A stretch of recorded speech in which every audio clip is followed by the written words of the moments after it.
Sa unang pag-aaral ni Rizal, ang kanyang ina ang siyang naging unang guro na nagpamala sa kanya ng mga kakaibang kaalaman tulad ng abakada at ng mga magagandang asal.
Go!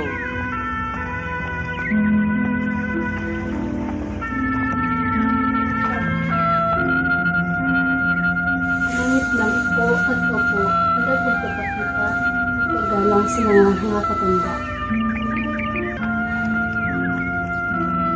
Kanyan Tio Manuel siyang nagpamalas ng pagpapalakas ng katawan at pagtanggol sa sarili, katulad ng pagsuntok sa hangin at iskrima.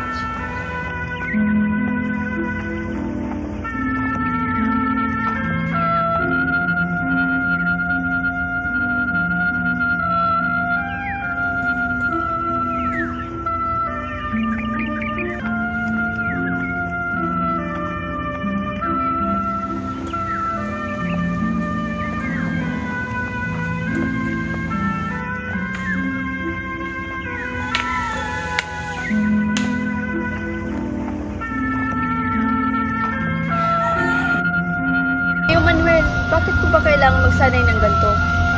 Dahil malang araw magagamit dito at kailangan mo maging malakas.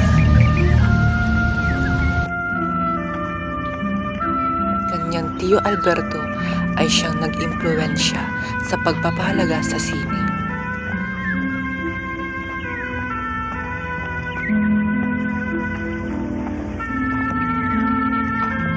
Hindi mong tandaan din.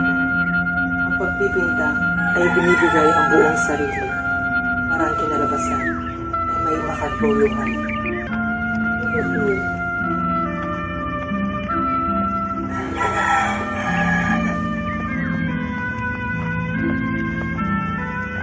Sa kanyang formal na pag-aaral, si Maestro Celestino, kanyang paboritong guro na nagturo sa kanya sumulat. Rizal, sa pagsusulat, ang dapat nyo gawin ay ang pagbuo ng maayos. Sunod naman ito ay ang itubigan iyong likod at huwag masyadong iyuko ang iyong ulo. Ngunit maestro, sakit na bawalan dito. Rizal, yan ang dapat mong sundin. Sunod naman ito ay ang tamang paghawak mo ng iyong panulat at ang papel ay dapat kalihis sa iyong harapan. Handa ka na ba?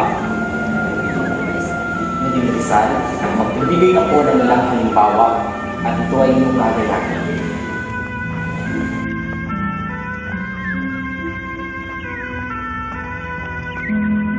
Ngayon, ikaw naman, Rizal.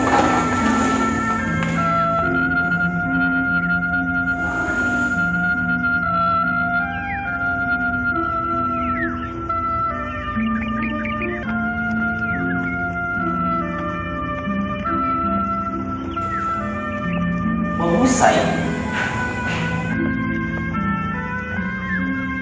Maestro Lucas Padua, siya nagturo ng wastong pag-uugali.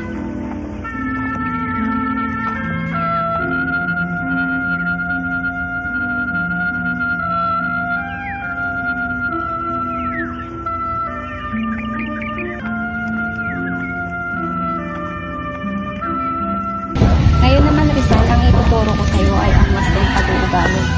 Kahit hindi mo ito kalat, ay kailangan mo itong pulutin sapagkat maaari itong makasira sa ating kalikasan o sa ating kapaligiran. Opo, Maestro.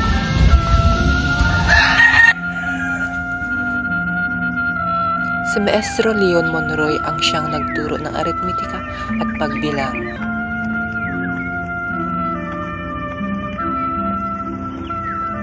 Ngayon naman, ay tuturuan kita kung paano magbilang. Meron ako dito ng mga peraso ng kahoy. Sundan mo ang ating mga sinabi. Isa. Dalawa. Tatlo. Apat. Lima. Anim. Pito. Walo. Siyam. Sampu. Ngayon naman, tuturuan kita kung paano mag-Espanyol. Ngunit sa pamaraan ng pagbibilang. 1, 2, 3, 4, 5, 6,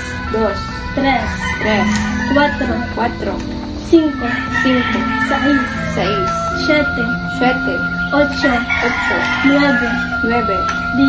10. Formal na pag-aaral ni Rizal sa Binyag. Sa unang araw niya, pinagtawanan siya sapagkat hindi pala away ay wala siyang inuurungan sa mga nang-aapi.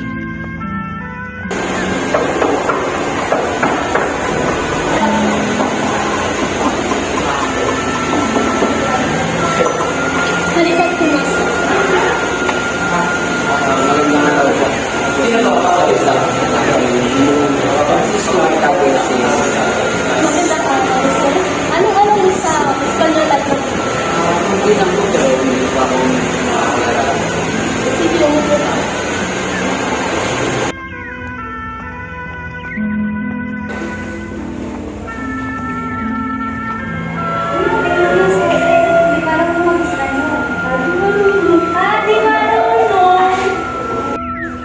Hindi ako pumunta dito para magpapalaman. Hindi ako natatakot sa iyo, Pedro. Sige nga kung matapang ka.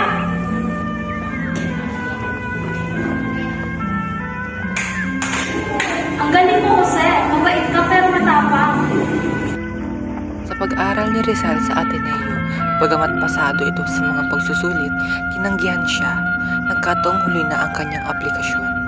Gumawa ng paraan ang kanyang kuya Pasiano at hiningi ang tulong ng pamangkin, isa sa mga martir na pari na si Padre Jose Burgos upang maipasok ang batang Rizal sa Ateneo de Manila.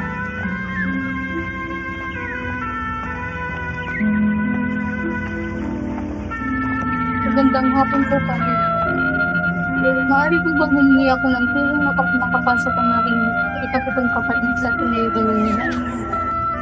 Pag-alala, ang gagawin natin ngayon na matutulungan ka ni Manuel Celestino upang makapasok magbukas. Ay talaga ho? Maraming salamat, Padre Lord.